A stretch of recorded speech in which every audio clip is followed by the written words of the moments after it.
With the Dharmanagar Assembly by-election scheduled for April 9, 2026, the Chief Minister Dr. Manik Shah arrived in North Tripura on Sunday to spearhead the BJP's organizational strategy. The visit, marked by his arrival via the Agartala-Dharmanagar Railroad, signaled the party's high-priority focus on retaining the seat following the demise of former Speaker Vishwabandhu Sen.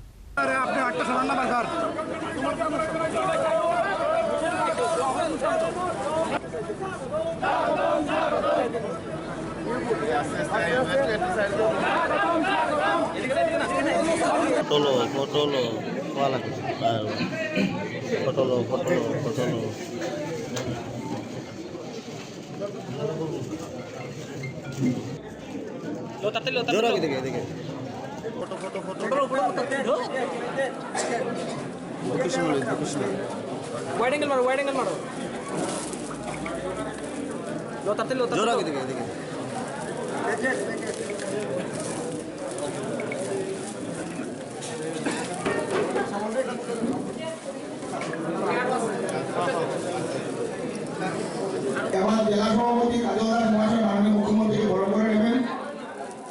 Upon his arrival at the Dharmanagar railway station, the Chief Minister was greeted by a massive wave of party supporters with floral tributes and slogans.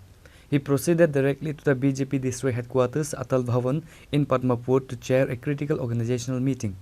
Key attendees included Jahar Chakravarti, the BJP's nominated candidate for the by-election, Minister Sudhanshu Das, Ratan Ghosh and Tapas Bhattacharya, senior state party leaders, Malina Debnath, president of the state OVC Morcha, and local MLAs Yadav Lal Debnath and Binoy Bhushan Das. During the meeting, Dr. Shah emphasized a micromanagement approach. He instructed leaders to strengthen booth committees, connect with new voters and promote development. Addressing the party workers, Dr. Shah expressed unwavering confidence in the party's veteran candidate Jahar Chakravarti.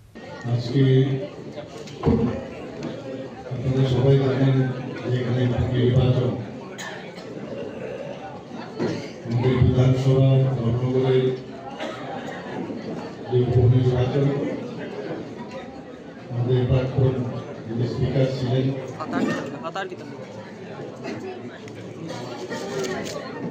ওনার সম্পর্কে আপনারা সবাই জানেন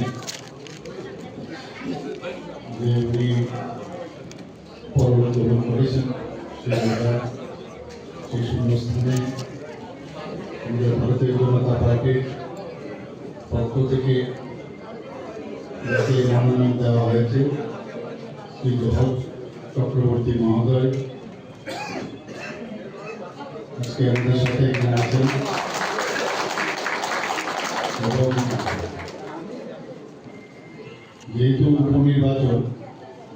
উপনির্বাচনেও কিন্তু আমাদের ভারতীয় জনতা party সব নির্বাচনকেই খুব seriously থাকে।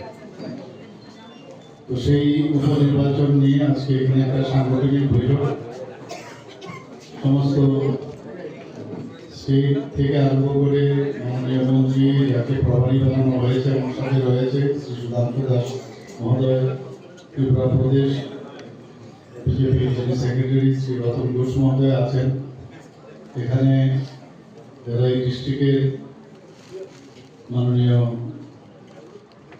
এমএলএ মহোদয়গণ আছেন এখানে, এবং আমাদের ত্রিপুরা প্রদেশ বিজেপির মাননীয় সহসভাপতি তাপস ভট্টাচার্য রয়েছেন এবং অন্যান্য যাদেরকে দায়িত্ব দেওয়া হয়েছে এই নির্বাচনকে ঘিরে সবাই এখানে উপস্থিত। এখানে আজকে এই পার্টি অফিসে যে কারণে আমরা এসছি হচ্ছে সাংগঠনিকভাবে আমরা কীভাবে আমরা এই নির্বাচন আমরা লড়াই করব, কারণ অন্যান্য পার্টির থেকেও ক্যান্ডিডেট দিয়েছে এবং গণতন্ত্রের স্বাভাবিক যে সব পার্টি এই প্রতিদ্বন্দ্বিতায় আসে,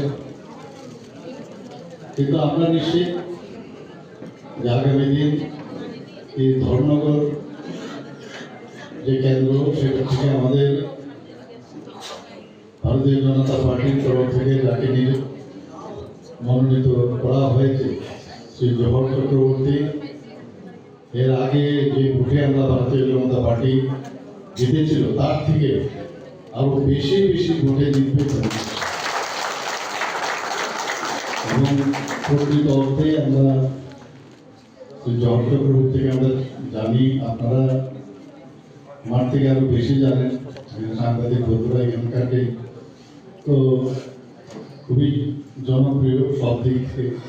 তো সেই বিষয়ে আমরা আজকে এখানে সাংগঠনিকভাবে আমরা কিভাবে মানুষের কাছে যাব, আমাদের ত্রিপুরার যে ডেভেলপমেন্ট হয়েছে, আমাদের ভারতবর্ষের মাননীয় প্রধানমন্ত্রী যে কীভাবে মানুষের জন্য কাজ করছে, আমরা এই ডেভেলপমেন্ট, আইন শৃঙ্খলা ইত্যাদি নিয়ে মানুষের কাছে যাব এবং সেইভাবে আজকে সাংগঠনিক বৈঠক, সেই উপলক্ষে এখানে আসা। মানে সমস্ত সাংবাদিক বন্ধুদের আমি ওনাদেরকে আমি ধন্যবাদ দেবো, আপনারা এখানে এসেছেন, সবাইকে নমস্কার। The Dharmanagar by-election has become a high-stake battle, with the left front fielding Amitava Datta as their candidate.